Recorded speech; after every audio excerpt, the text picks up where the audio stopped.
Important current affairs देखते हैं जनवरी 4 and 5 2025 का बाय द आपकी पाठशाला द्वारा। इसका पहला प्रश्न है, ग्रामीण भारत महोत्सव 2025 का प्राथमिक फोकस क्या है? ग्रामीण भारत महोत्सव 2025 का प्राथमिक फोकस क्या है? ए शहरी विकास, बी ग्रामीण सशक्तिकरण, सी औद्योगिक विकास या डी तकनीकी नवाचार। तो इसका प्राथमिक फोकस किस पे? ये ग्रामीण सशक्तिकरण पर इसका प्राथमिक फोकस है।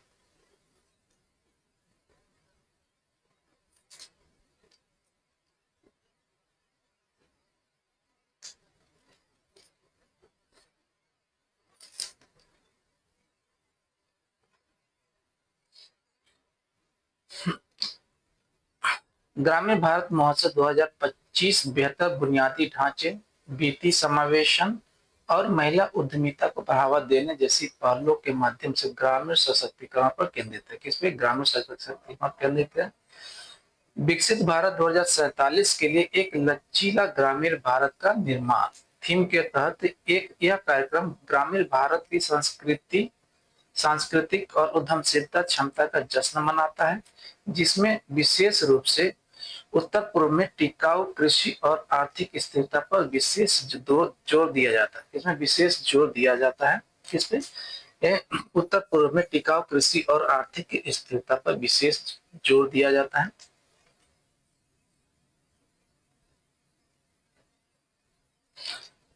यह पहल 2047 तक एक विकसित भारत बनाने के दृष्टिकोण के अनुरूप है।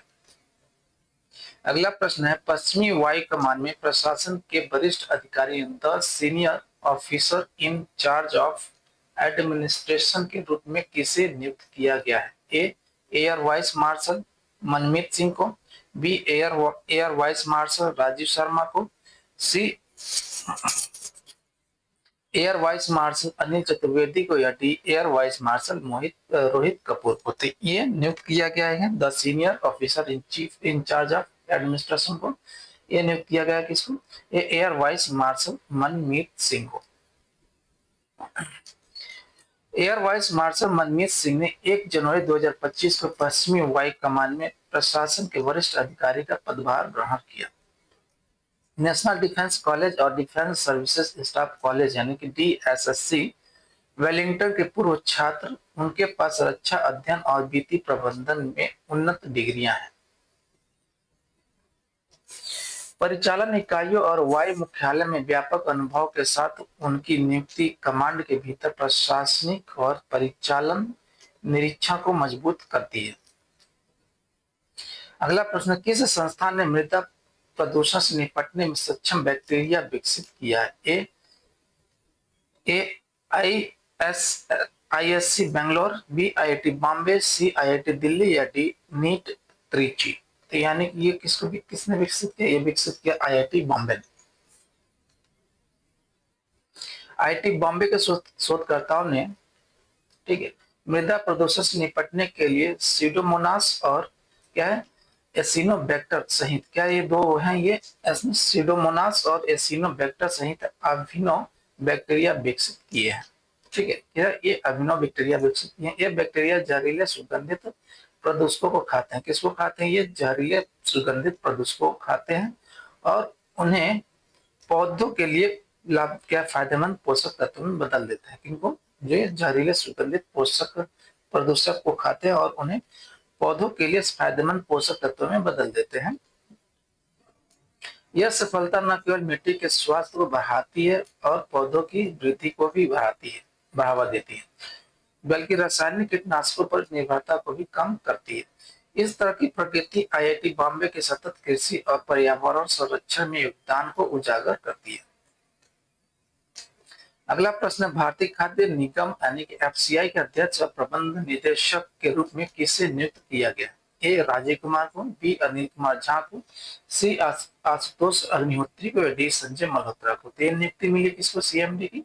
ये आशुतोष अग्निहोत्री को FCI के अध्यक्ष के रूप में CMD के रूप में नियुक्ति मिली है। किसको? आशुतोष अग्निहोत्री। आशुतोष अग्निहोत्री जो वर्तमान में गृह मंत्रालय में क्या अतिरिक्त सचिव के रूप में कार्यरत हैं, तो भारतीय खाद्य निगम यानी कि एफसीआई के अध्यक्ष प्रबंध निदेशक के रूप में नियुक्त किया गया।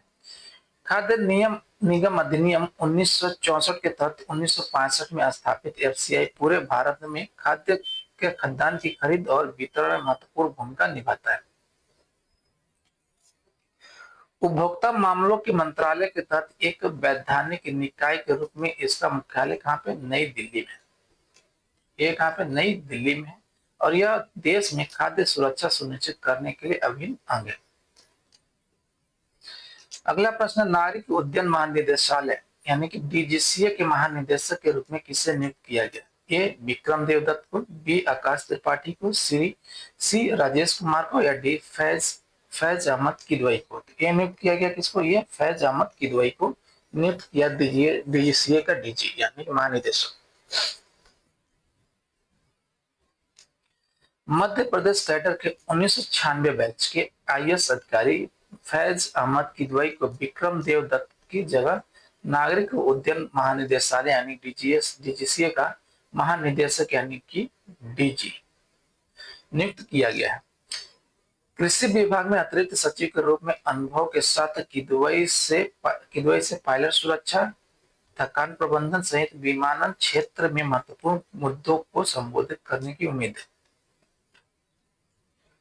यह नियुक्ति नियामक निगरानी को बढ़ाने और भारत के बढ़ते विमानन उद्योग में चुनौतियों का समाधान करने के प्रयास पर प्रकाश डालती है। अगला प्रश्न है, विश्व ब्रेल दिवस प्रतिवर्ष किस तिथि को मनाया जाता है? किस तिथि को मनाया जाता है? ए 3 दिसंबर को, बी 15 फरवरी को, सी 4 जनवरी को या डी 23 अप्रैल को। कब मनाया जाता है? ये मनाया जाता है 4 जनवरी को, विश्व ब्रेल दिवस। विश्व ब्रेल दिवस प्रतिवर्ष 4 जनवरी को लुई ब्रेल के सम्मान में मनाया जाता है, जिन्होंने स्पर्शनीय मतलब टच वाली लिपि का आविष्कार किया, ब्रेल लिपि का आविष्कार किया था, जिसने दृष्टिबाधित व्यक्तियों के लिए संचार को बदल दिया है। ब्रेल प्रणाली जो अक्षरों, संख्याओं और प्रतीकों का प्रतिनिधित्व करने के लिए 6 बिंदुओं का उपयोग करती है, दुनिया भर में नेत्रहीन व्यक्तियों के लिए शिक्षा और अवसर तक पहुंच प्रदान करने में क्या सहायक रही है।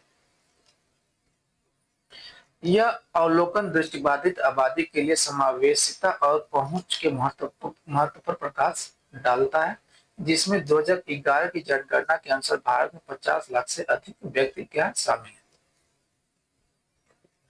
अगला प्रश्न है, भारत की पहली महिला शिक्षिका और भारत के नारीवादी आंदोलन की अग्रणी कौन है? ए सावित्रीबाई फुले, बी रानी लक्ष्मीबाई, सी सरोजनी नायडू या डी कस्तूरबा गांधी। तो ये सावित्रीबाई फुले हैं, भारत की पहली शिक्षिका और भारत के नारीवादी आंदोलन की अग्रणी।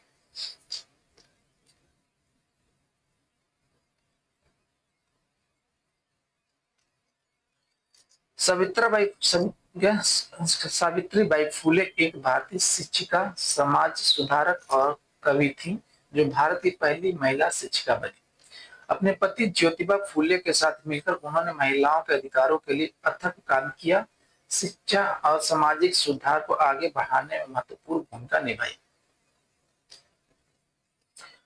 उन्हें भारत के नारीवादी आंदोलन की अग्रणी माना जाता है, जो उन्हें सामाजिक न्याय और सशक्तिकरण के इतिहास में एक प्रेरणादायक व्यक्ति मानता है।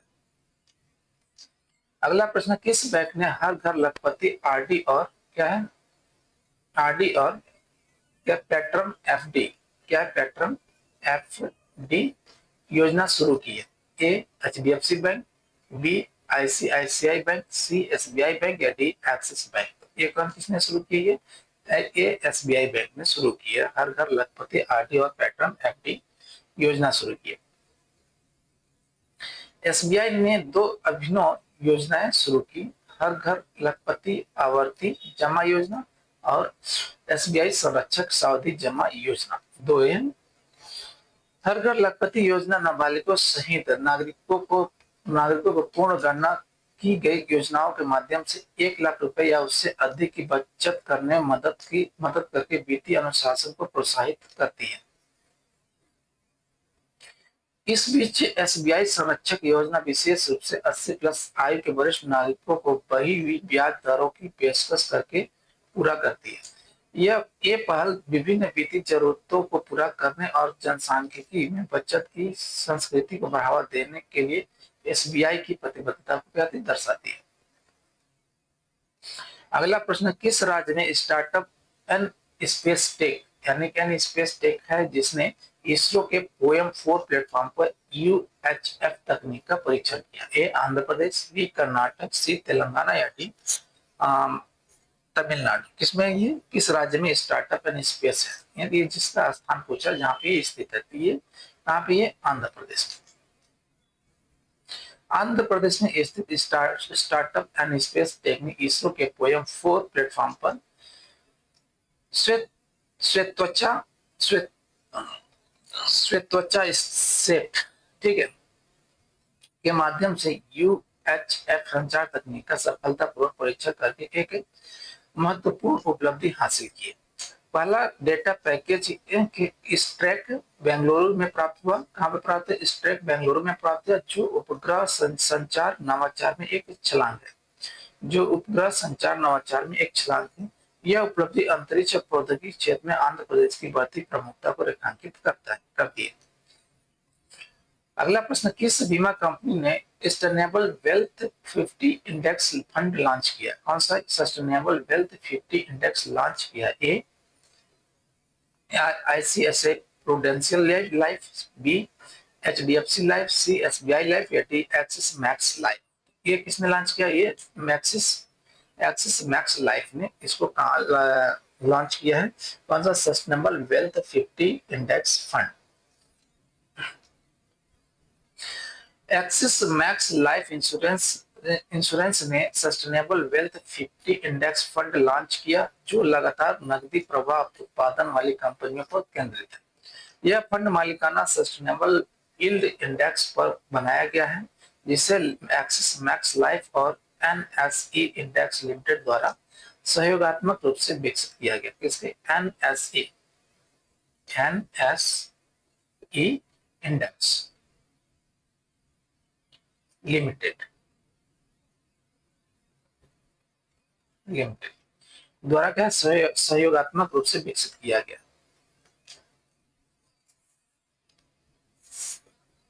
यह पहल एक्सिस मैक्स लाइफ के सतत निवेश के लिए अभिनव दृष्टिकोण को रेखांकित करती है। नई दिल्ली में मुख्यालय वाली एक्सिस मैक्स लाइफ को भारत में सबसे बड़ी गैर बैंकिंग निजी क्षेत्र की जीवन बीमा कंपनी के रूप में मान्यता प्राप्त है। एसबीआई रिपोर्ट के अनुसार, अगला प्रश्न है, एसबीआई रिपोर्ट के अनुसार 2024 में भारत में ग्रामीण गरीबी दर क्या होगी? ए 4.09%, बी 4.86%, सी 13.7% या डी 25.7%। ये एसबीआई के अनुसार ये है 4.8% होगी ग्रामीण गरीबी दर 2024 में। एसबीआई रिपोर्ट के अनुसार 2024 में भारत की अग्रणी गरीबी दर 4.86% थी, जो वित्त वर्ष 2012 में 25.7% से काफी कम है। शहरी गरीबी में भी वित्त वर्ष 2012 में कितना था? 13% से वित्त वर्ष 2024 में 4.09% तक की भारी गिरावट देखी गई। यानी कि शहर में कितना 4.09% है। ये आंकड़े ग्रामीण और शहरी दोनों क्षेत्रों में गरीबी को कम करने में देश की प्रगति को उजागर करते हैं।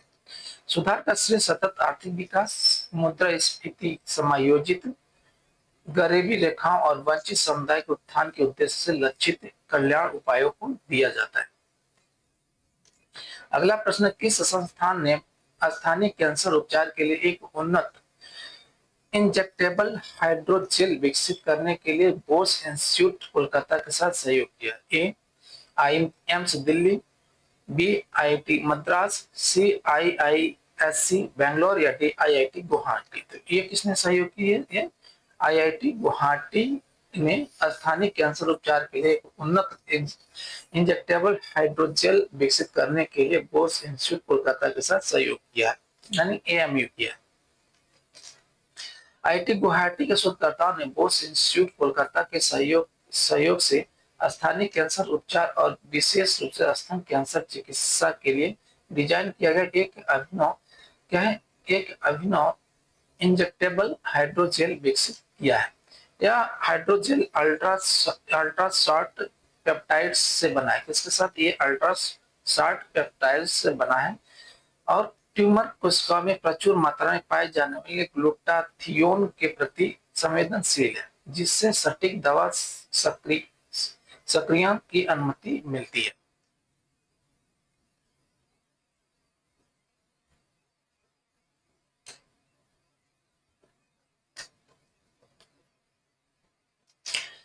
पारंपरिक कीमोथेरेपी के विपरीत जो प्रणालीगत दुष्प्रभावों का कारण बनती है, यह हाइड्रोजेल सीधे ट्यूमर को लक्षित करता है, जिससे स्वस्थ कोशिकाओं को होने वाले नुकसान को कम किया जा सकता है। देव प्रतिम दास आईआईटी यानी गुवाहाटी के नेतृत्व में और मटेरियल्स होराइजन्स में प्रकाशित यह शोध कैंसर के उपचार के लिए एक सफल दृष्टिकोण प्रदान करता है, जिसमें सटीकता और न्यूनतम आक्रमण पर जोर दिया गया है। सटीकता और न्यूनतम आक्रमण पर जोर दिया गया है। अगला प्रश्न है, कौन सा भारतीय राज्य ग्रीन जीडीपी मॉडल को अपनाने वाला पहला राज्य बन गया है? भारत का पहला राज्य बन गया है जो अपने वन पारिस्थितिक तंत्र सेवाओं के आर्थिक मूल्य की विधि समायोजन में एकीकृत करता है। ए केरल, बी छत्तीसगढ़, सी महाराष्ट्र या डी मध्य प्रदेश। ये कौन सा है? छत्तीसगढ़ है। छत्तीसगढ़ ने भारत में ग्रीन जीडीपी मॉडल को अपनाने में अग्रणी भूमिका निभाई है, जिसमें स्वच्छ वायु, जल संरक्षण और जैव विविधता जैसी पारिस्थितिक सेवाओं को आर्थिक नियोजन में एकीकृत करने पर जोर दिया गया है। यह पहल प्राकृतिक संसाधनों में योगदान को महत्व देकर और उनके संरक्षण को सुनिश्चित करके सतत विकास को बढ़ावा देती है।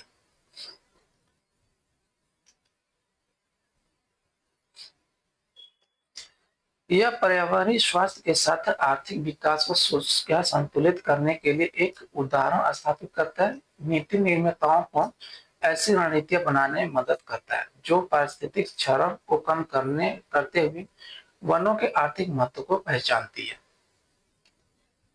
अगला प्रश्न है, वित्त वर्ष 2025 में भारत के लिए नोमुरा का संशोधित जीडीपी विकास अनुमान क्या है? ए 7.5%, बी 6.9%, सी 6.5% या डी 6.7%। इसका है नोमुरा का संशोधित जीडीपी विकास पूर्वानुमान 6.7% है।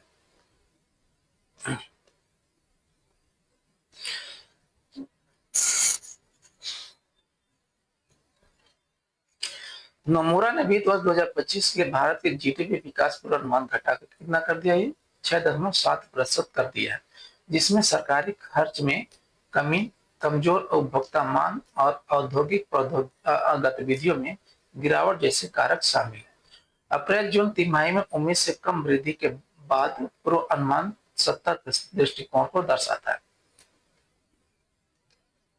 डाउनग्रेड के बावजूद मध्यम अवधि की संभावनाएं आशावादी बनी हुई है। मुद्रास्फीति में कमी और संभावित राजकोषीय प्रोत्साहन से समर्थन की उम्मीद है।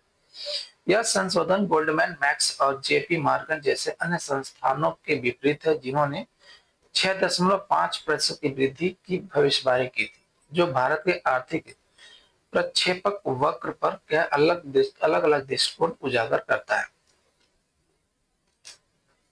अगला प्रश्न है, कौन सा भारतीय राज्य सामाजिक पर्यावरण कमजोरियों के कारण विशेष रूप से सुंदरवन क्षेत्र में मानव तस्करी की गंभीर चुनौतियों का सामना कर रहा है? राज्य पूछ रहा है। ए ओडिशा, बी बिहार, सी पश्चिम बंगाल या डी असम। तो ये सुंदरवन कहाँ पे? ये पश्चिम बंगाल में है, तो ये पश्चिम बंगाल हो गया। पश्चिम बंगाल विशेष सुंदरवन क्षेत्र सामाजिक पर्यावरणीय कमजोरी के कारण मानव तस्करी की गंभीर चुनौतियों का सामना कर रहा है।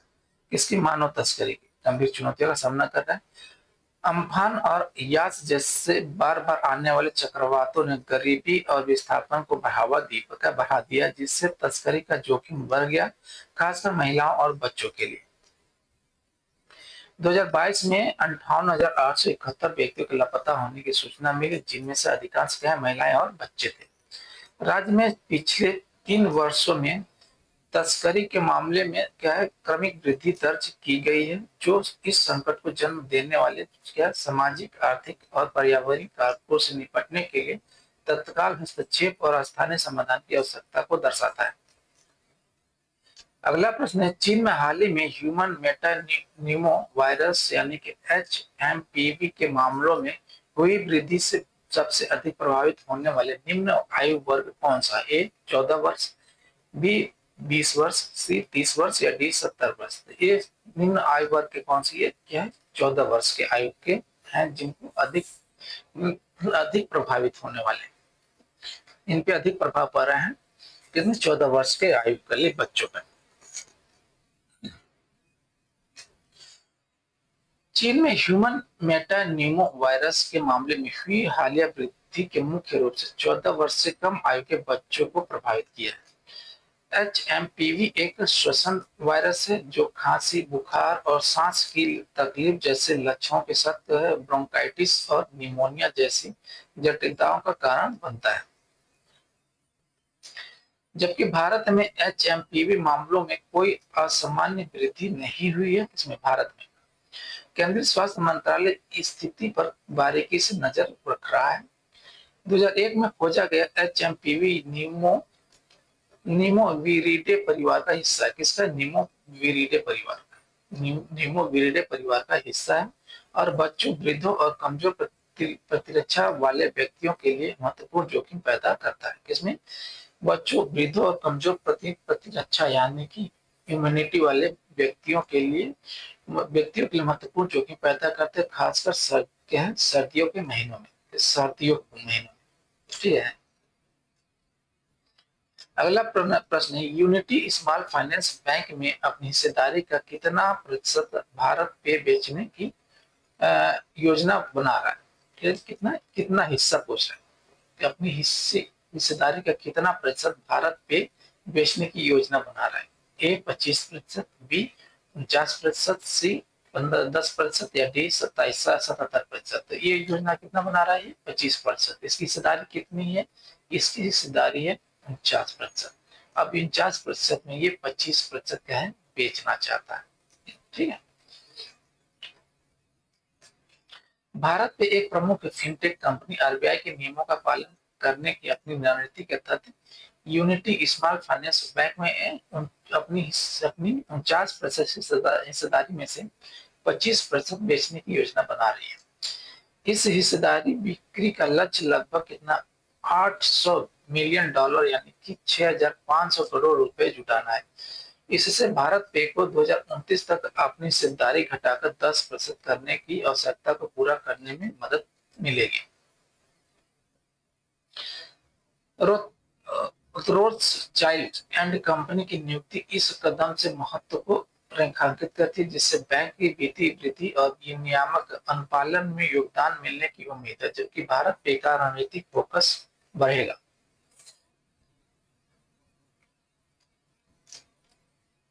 अगला प्रश्न है, हाल ही में के यूनियन कार्बाइड कारखाने से निकलने वाले जहरीले कचरे के निपटान के लिए किस स्थान पर विरोध प्रदर्शन हुआ? ए इंदौर में, बी पीतमपुर में, सी भोपाल में या डी ग्वालियर में? ये विरोध हुआ कहाँ पे? पीतमपुर में हुआ था। ठीक है। मध्य प्रदेश के पीतमपुर में विरोध प्रदर्शन भोपाल में यूनियन कार्बाइड कारखाने से 337 टन जहरीले कचरे के निपटान से शुरू हुआ, जिसे एक औद्योगिक भस्मीकरण सुविधा में ले जाया गया। ठीक है, भस्मीकरण सुविधा में ले जाया गया था। स्थानीय लोग सुरक्षित निपटान के सरकारी आश्वासनों के बावजूद भूजल गैस संदूषण और वायु प्रदूषण सहित पर्यावरणीय क्षति का डर है। यह कचरा 1984 की भोपाल गैस त्रासदी का अवशेष है, जो इतिहास की सबसे खराब औद्योगिक आपदाओं में से एक है, जिसने स्वास्थ्य और पर्यावरण पर अस्थायी प्रभाव डाला है। खतरनाक सामग्रियों से निपटाने के लिए सरकारी तरीके के प्रति जनता के अविश्वास ने विरोध की हवा दी। कार्यकर्ताओं ने अवशिष्ट प्रबंधन प्रथाओं से सुरक्षा और पारदर्शिता सुनिश्चित करने में पिछली विफलताओं का हवाला दिया है। अगला प्रश्न, किस भारतीय राज्य ने जनवरी 2025 से किसानों को प्रति एकड़ एकड़ 7,500 प्रदान करने की रायतू के भरोसा योजना का विस्तार किया? ए कर्नाटक, बी आंध्र प्रदेश, सी तेलंगाना या डी तमिलनाडु। तो ये क्या है, रायतू भरोसा योजना कहाँ की, किस सरकार की योजना है? ये तेलंगाना सरकार की योजना थी, तेलंगाना हो जाएगा। तेलंगाना ने जनवरी 2025 से प्रत्येक फसल सीजन के लिए लगभग 70 लाख किसानों को प्रति एकड़ कितना 7,500 रुपए देने के लिए अपनी राष्ट्रीय भरोसा योजना का विस्तार किया। कितना? 7,500 यानी 7,500 रुपए।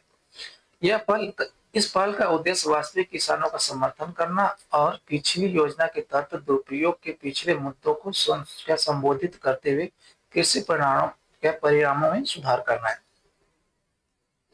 सरकार ने इस विस्तारित योजना की वित्तीय स्थिरता सुनिश्चित करने के लिए महत्वपूर्ण बाजार उधार की भी योजना बनाई है। सुनिश्चित करने के लिए महत्वपूर्ण बाजार उधार की भी योजना बनाई है, जो अपने कृषक समुदाय के कल्याण को प्राथमिकता देने की अपनी प्रतिबद्धता को उजागर करती है। अगला प्रश्न, किस भारतीय राज्य ने 2024 हाथी जनसंख्या अनुमान में 5,828 की हाथी आबादी दर्ज की है? ठीक है, ये असम सरकार ने, असम राज्य ने, बी कर्नाटक राज्य है, सी केरल राज्य या डी तमिलनाडु। तो ये राज्य कौन सा? ये असम राज्य ने 2024 हाथी जनसंख्या अनुमान में 5,828 की 28 हाथी आबादी दर्ज की है।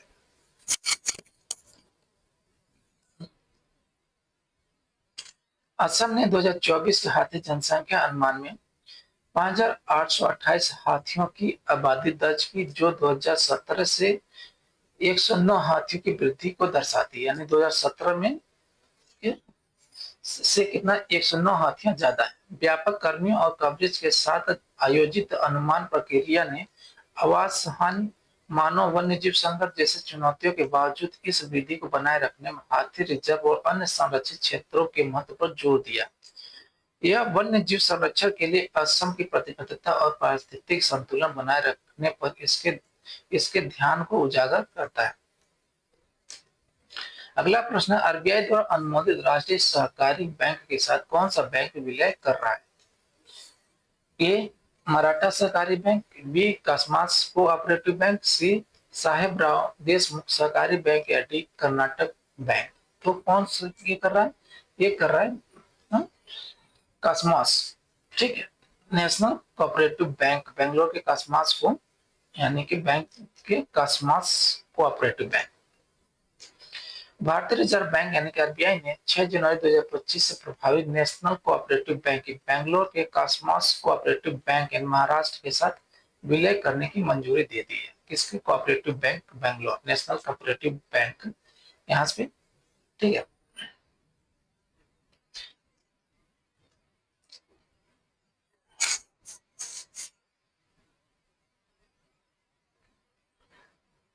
सॉरी, यह विलय सहकारी बैंकिंग क्षेत्र को मजबूत करने के प्रयासों का हिस्सा है। विलय के बाद नेशनल कोऑपरेटिव बैंक की सभी शाखाएं कासमास कोऑपरेटिव बैंक के अंतर्गत काम करेंगी। यह निर्णय कमजोर वित्तीय प्रदर्शन के कारण नेशनल कोऑपरेटिव बैंक पर वित्तीय प्रबंधन लगाए जाने के बाद आया है, जिसमें इस क्षेत्र में समेकन और स्थिरता की आवश्यकता पर बल दिया गया है। आइए देख लेते हैं कुछ महत्वपूर्ण डे देख लेते हैं, महत्वपूर्ण दिवस देख लेते हैं। किसका? दिसंबर मत का। 1 दिसंबर को मनाया जाता है विश्व एड्स दिवस। इसका थीम है समुदायों को नेतृत्व करने दे। फिर 2 दिसंबर को मनाया जाता है 3 दिवस है इसमें, राष्ट्रीय प्रदूषण नियंत्रण दिवस। इसका थीम है एक स्वच्छ और स्वस्थ ग्रह के लिए सतत विकास। दूसरा, दास्ता के उन्मूलन के लिए अंतर्राष्ट्रीय दिवस। इसका थीम है परिवर्तनकारी शिक्षा के माध्यम से नस्लवाद की गुलामी की विरासत से लड़ना। तीसरा है विश्व कंप्यूटर साक्षरता दिवस, डिजिटल डिवाइड पर एक पुल। ठीक है, 3 दिसंबर को मनाया जाता है विश्व विकलांग दिवस या विकलांग व्यक्तियों का अंतर्राष्ट्रीय दिवस। इसका थीम है विकलांग व्यक्तियों के साथ उनके द्वारा एसडीजी को बचाने और प्राप्त करने के लिए कार्रवाई में एकजुट। 4 दिसंबर को मनाया जाता है भारतीय नौसेना दिवस यानी कि इंडियन नेवी डे। समुद्री क्षेत्र में परिचालन दक्षता, तत्परता और मिशन उपलब्धि इसका थीम है। 5 दिसंबर को मनाया जाता है सामाजिक और आर्थिक विकास के लिए अंतर्राष्ट्रीय स्वयं सेवक दिवस। इसका थीम है सामूहिक कार्रवाई की शक्ति अगर हर कोई करता है। अगला है ये क्या, यह है विश्व मृदा दिवस। 5 दिसंबर को मनाया जाए विश्व मृदा दिवस है, वर्ल्ड सॉइल डे, मिट्टी जहां भोजन शुरू होता है इसका थीम है। ठीक है।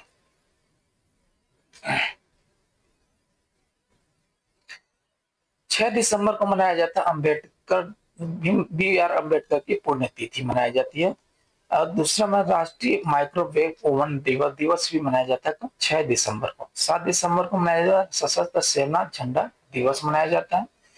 6 दिसंबर को अंतर्राष्ट्रीय मानव नागरिक उड्डयन दिवस भी मनाया जाता है। इसका थीम है वैश्विक विमानन विकास के लिए नवाचार को बढ़ावा देना इसका थीम। 9 दिसंबर को मनाया जाता है क्या, अंतर्राष्ट्रीय भ्रष्टाचार विरोध दिवस। 20 पर UNCAC भ्रष्टाचार के खिलाफ दुनिया को एकजुट करना इसका थीम है। 10 दिसंबर को मनाया जाता है मानवाधिकार दिवस मनाया जाता है।